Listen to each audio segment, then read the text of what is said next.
নমস্কার বন্ধুরা, জয়শ্রী রান্নাঘরে আপনাদের সকলকে জানাই স্বাগত।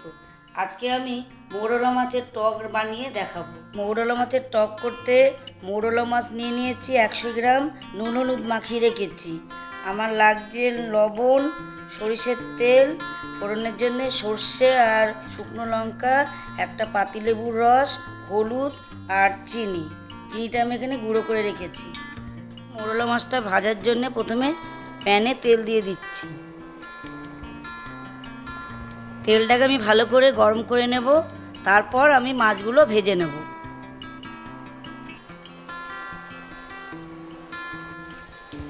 তেলটা গরম হয়ে গেছে, আমি এবারে মাছগুলো ভেজে নেব।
মাছগুলো ভাজা হয়ে গেছে, আমি এবার তুলে নেব।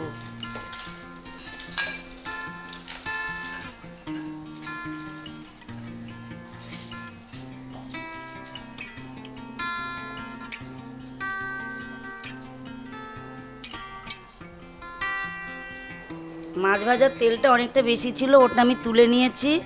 আমার এইটুকু তেলেই হয়ে যাবে। এবার এর মধ্যে আমি ফোড়নটা দিয়ে দিচ্ছি, সর্ষে আর শুকনো লঙ্কা।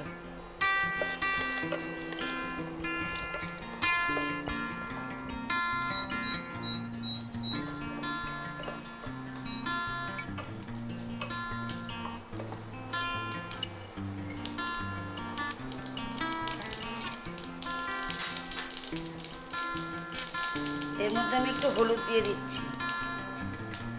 এবার আমি জল দিয়ে দেব।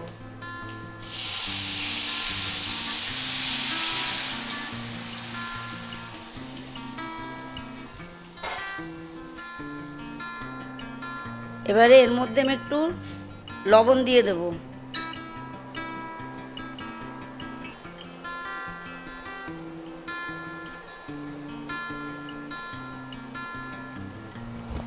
ঝোলটা ফুটে উঠেছে, এবার এর মধ্যে আমি মাছগুলো দিয়ে দেবো।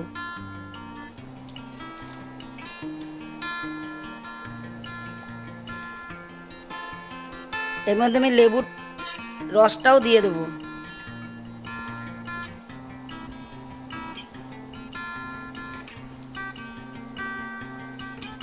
এটা এবার একটু ফুটবে।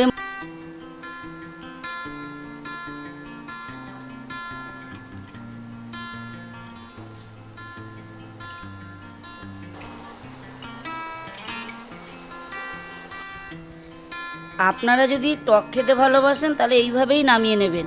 আমি একটু টক মিষ্টি খেতে ভালোবাসি, তাই আমি এর মধ্যে একটু চিনি দিয়ে দিচ্ছি।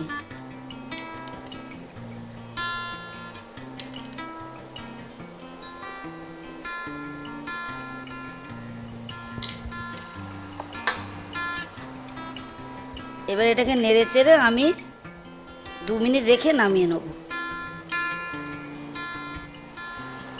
এই টকটা আমি খুব কম উপকরণ দিয়ে তৈরি করেছি।